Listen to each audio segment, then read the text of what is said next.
First speak will be given by Anthony Chukwuebuka Ohaekwusi from Catholic University of Lublin, and Tony will give a talk on religion and counterterrorism and the lessons from Christian philosophy of nonviolence. So I will display Tony's lecture now.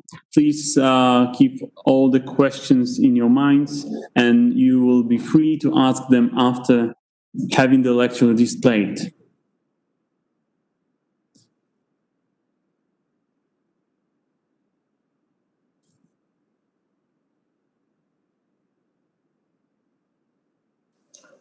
Good day.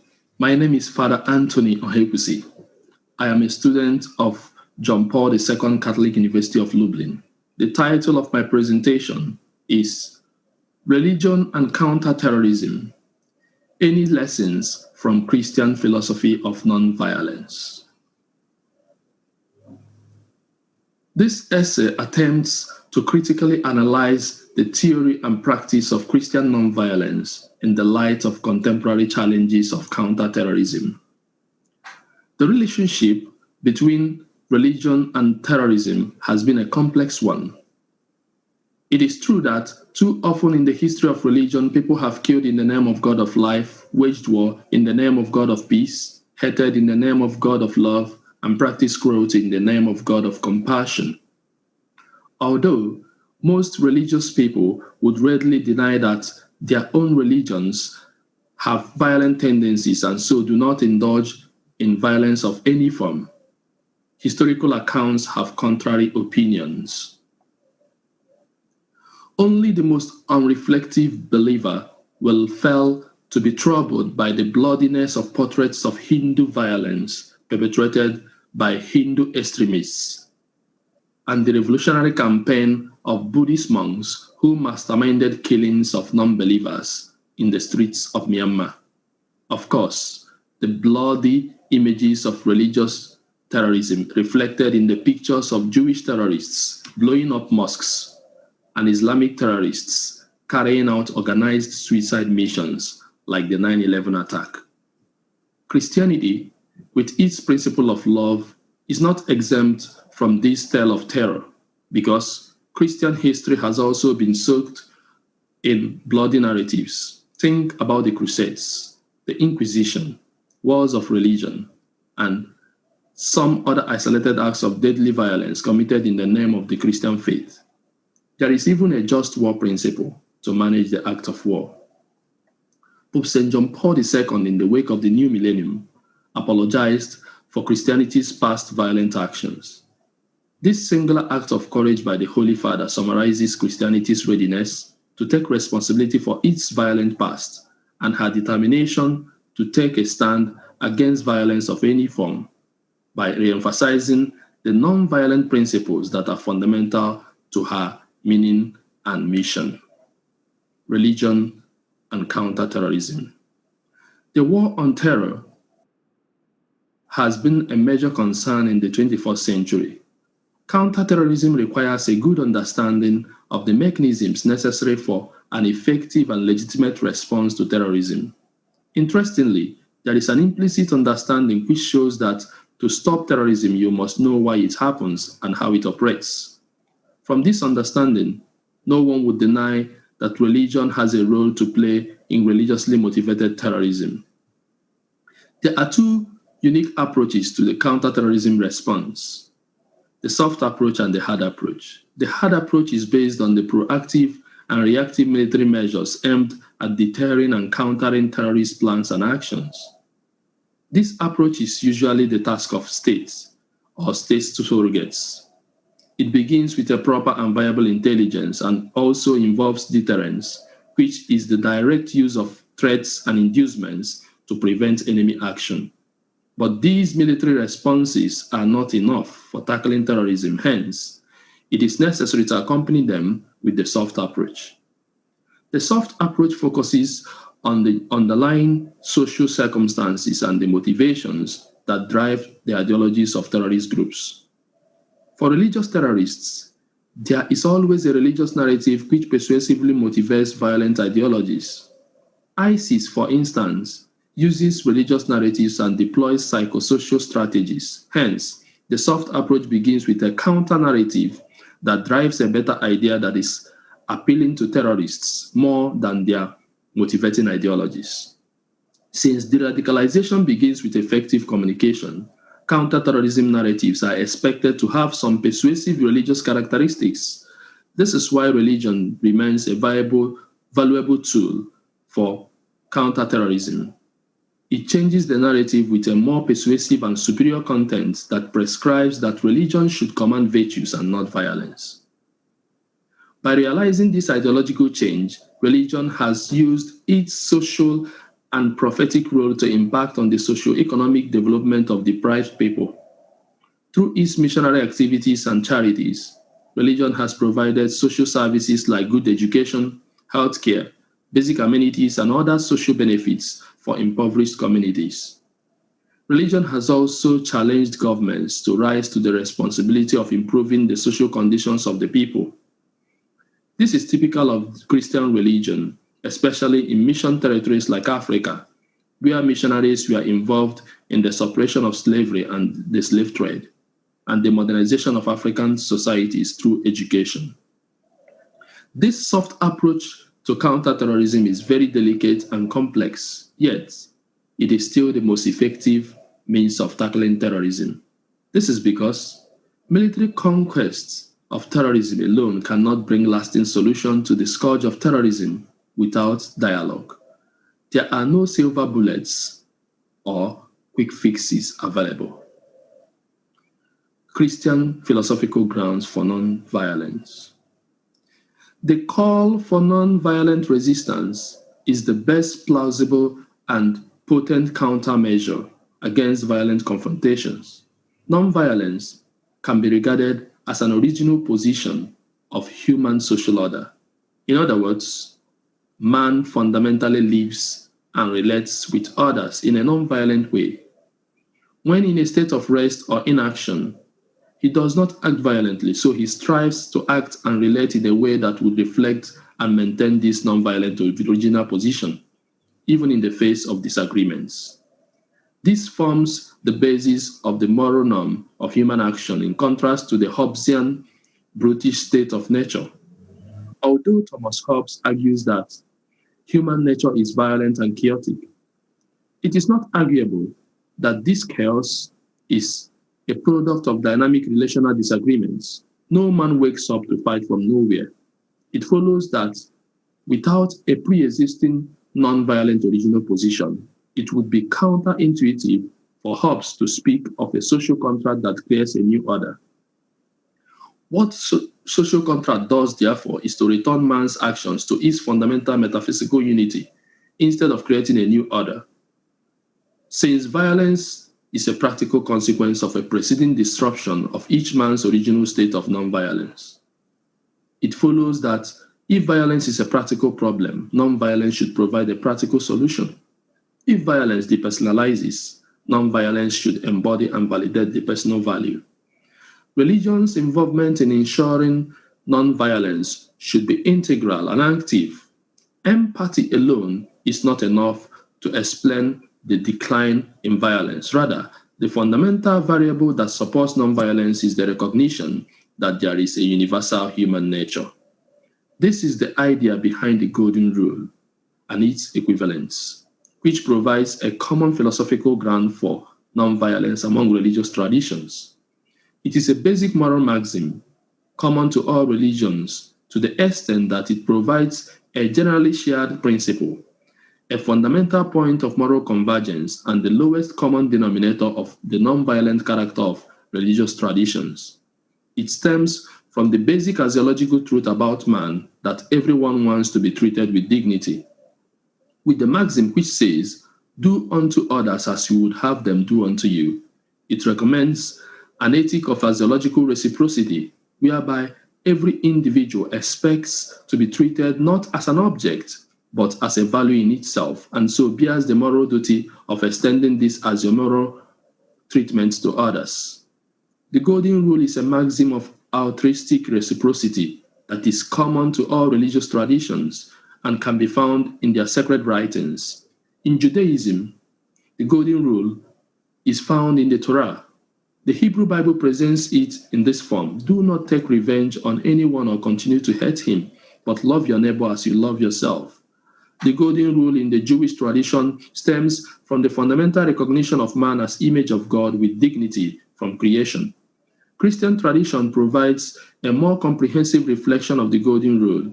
In line with the Hebrew Bible, the Christian Old Testament also speaks of the golden rule in the books of Tobit and Sirach. Thus, never do to anyone else anything that you would not want someone to do to you. Treat them the way you want to be treated. The New Testament presents a more detailed version of this principle as foundational to the doctrine of love. Jesus re-echoed the golden rule in most of his teachings that extolled love, peace, and nonviolence. The golden rule reflects in his life and teachings, as he explicitly condemns violence and retaliation. In his Sermon on the Mount, Jesus makes the golden rule a point of reference. That is why the Christian gospel and the entire New Testament morality are summed up in the famous commandment, love your neighbor as yourself.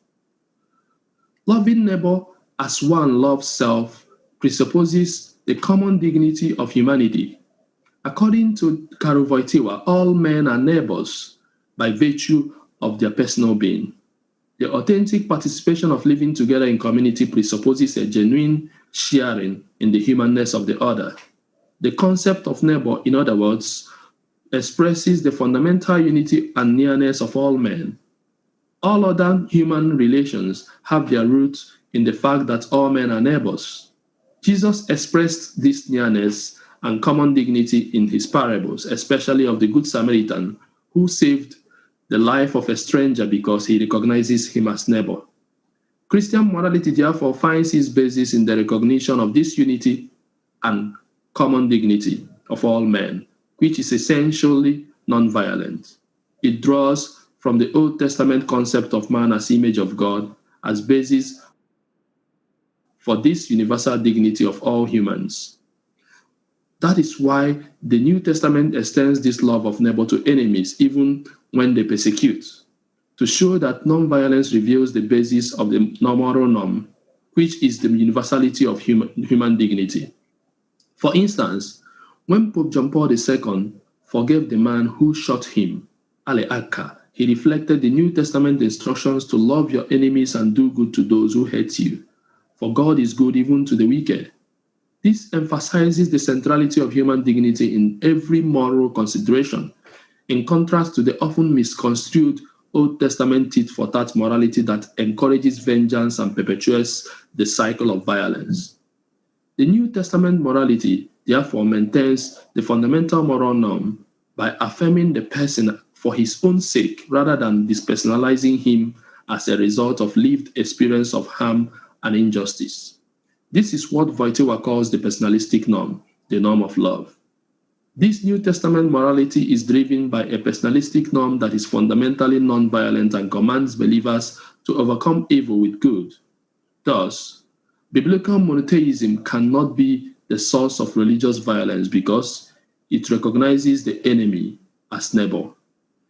As a philosophical basis for nonviolence, the Golden Rule does not deter one from violence for arbitrary reasons or for the sake of convenience.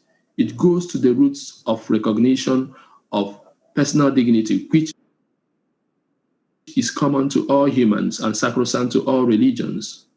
Christian morality of nonviolence provides a more practical basis and standard for the other religious traditions in the task of combating terrorism. Its bitter experience of violence has helped it to promote nonviolence over the years. Thus, Western society's acceptance of religious freedom as innate human right and religious tolerance as basic duty was finally realized after centuries of intolerance and violence through the instrumentality of this non-violent moral stance. Little wonder most proponents of nonviolence are also advocates of human rights and values who use good to conquer evil. In the words of Martin Luther King, Jr., nonviolence is a powerful and just weapon. which cuts without wounding and ennobles the man who wields it. It is a sword that heals. Nonviolence is not just about refraining from violence, but about actively promoting values that discourage harm and violence, even in the face of oppression. It is a viable weapon for religions against the dangers of violence. Religious leaders are therefore expected to use their positions of influence to lead people to the recognition of the personalistic norm, which is antithetical to terrorist ideologies. Because we cannot break the cycle of violence in religion until we challenge the sanctification of violence in our sacred texts. Christian nonviolence brings authentic moral liberation to the oppressive systems that breed hate and violence. This form of nonviolent option promotes personalistic values among religious traditions and believers. Some of these qualities manifest when believers express tolerance, love, and compassion. It brings believers to a better interpretation and understanding of the sacred texts in order to give more spiritually positive interpretations to the violent stories. Christian exegesis has provided better interpretation of the hard texts of the scriptures in a way that discourages fundamentalism. In the same vein, Muslims must interpret jihad to mean a spiritual discipline necessary to follow God's path rather than a physical battle against infidels. Tolerance and respect are extolled because human dignity is treasured above every other doctrine. We must therefore acknowledge that the impact of the Christian philosophy in the development and promotion of individual rights and dignity reveals the need to rediscover the centrality of personalism in every religious experience, which provides a viable non-violent ideological remedy to the threat of control. Thank you very much. That was Anthony Chukwuebuka Ohaekwusi from Catholic University of Lublin. And now we will have some questions. I can see we have questions on site. Could you please come here to show yourself? Okay, thank you very much for your presentation. I'm very much in line of what you have said. But let me raise a sort of complex question. I would like to start my question with the quotation of famous political philosopher John Rawls. He wrote that it never happened in human history that two liberal states were in war against each other.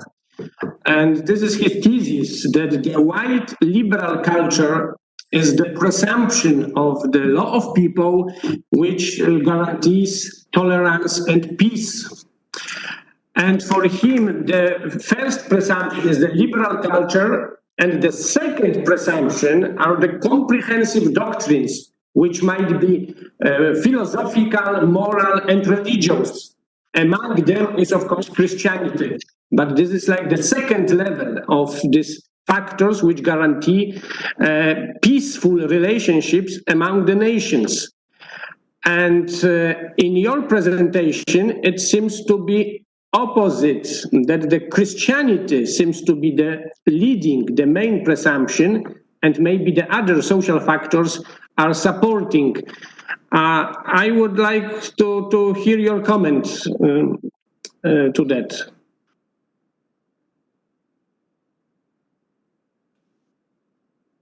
Can you hear me? That's a good question, actually. Liberalism in John Rawls actually is somewhat an attack to every form of conservatism or every form of belief that has something higher than the principle of freedom, total freedom. Yeah. But I will respond to John Rawls's view in three ways, 3 points. First of all, I would say that his analysis or analogy that there has never been a time when two liberal states are at war with each other, I would say is hypocritical. Why? Liberal states, most of the wars that has been fought in 20th century, even in the 21st century, are led by liberal states, even if it is against illiberal states. And some of those wars we have fought on certain grounds that make no meaning. They shouldn't go to those wars. The war in Iraq was a sham. So how can he prove that liberal states are better, or liberalism should be the standard for nonviolence, when liberal states are forcing themselves, using a coercive force against states that actually they don't understand their philosophies? You can only understand another person's philosophy by sitting down with the person. That's why I said that there are two approaches in counterterrorism, the soft and the hard approach. These liberal states has always resorted to the hard approach because they wanted to impose their own ideologies on these groups. So we cannot get someone to the round table to discuss if we cannot give that person a listening ear. So that argument is counterintuitive. Then secondly, I'll use the principle of personalism. Why? I believe that the simplest basis of the moral life begins with us coming to the realization that benevolence should flow from us and should expect benevolence in return. If you are not ready to give out good, then you shouldn't be ready to receive good. So it is an act of greed for someone to be always ready to receive, but not always ready to give out the good. And so personalism calls us to the recognition of this metaphysical unity that all humans are the same, in spite of what we believe. First of all, we have to live in order to believe. You have to say, I am, before you say, credo, I believe. So, our recognition of this fundamental unity and our recognition of this fundamental basis of our being as humans is the beginning of our faith. Whether we are Christians, whether we are Hindus, whether we are even atheists, what unites us together is that we are humans, and that is recognizing the personality in the other. We belong to this community of persons, and insofar as we belong to this community of persons, invariably, there is no need appealing to other ideologies that these are the reasons, these are the frontliners of our being nonviolent. So, liberal states are not nonviolent. We experience will teach us that. I don't know if I responded to your questions. Although, may I say? Okay, I got your point. So concluding, this soft approach of non-violence, from your standing point, should be more philosophical or more religious, this personalism in keeping the vocabulary, addressing other cultures, other religions. Would you stress first philosophical presumption or strictly religious presumption based on the Bible? I don't know why you are dissociating philosophy from religion. Lest we are not supposed to be having this conference. This is a conference on Christian philosophy. So we cannot in any way dissociate our own philosophy, no matter what it is. Lest our religion will make no sense. So for our religion to have sense, to have meaning, to have reason, it should be accompanied by the basis of philosophy. So coming to say whether it is philosophy that comes before religion, I don't dissociate it. That's why I used the golden rule and used the imago Dei. The concept of man as the image of God, I think, is the most or commonest explanation of the golden rule. So if the golden rule is a philosophical principle, then imago Dei, which is a religious principle, makes that philosophical principle perfect. I don't know if I'm clear. I can't hear you. But you explained your point. Thank you very much. Oh, thank you. Okay. Yes. Okay, we received some more questions. The first was Sylvia Parigi. Sylvia, could you please unmute yourself and ask the question? Yes, many thanks. I think it is necessary to add something to your hypothesis, to your fundamental hypothesis. That is to say, it is not sufficient to conjecture that there is a universal, a common human nature that is the foundation of the morality of nonviolence. You have to add, according to me, that this universal human nature is not egoist, as Hobbes and other philosophers thought, but that this universal human nature is also good. And this is not a little philosophical question. This is a major philosophical question. And hypothesis, I think, very, very, very strong. I totally agree with you. I don't have anything to add to this. I think this is perfect. Actually, when I was making that distinction between Hobbesian concept of human nature and his social contract and co, I'm trying to bring some contrasts. That when Hobbesian says that he's attempting to resolve chaos in human nature, that human nature is fundamentally chaotic. It means that he's trying to prove that human nature is, in a way, fundamentally evil, while social contracts brings us a resolution which gives us the new order. So I believe that what you said is quite in line. This human nature is also good.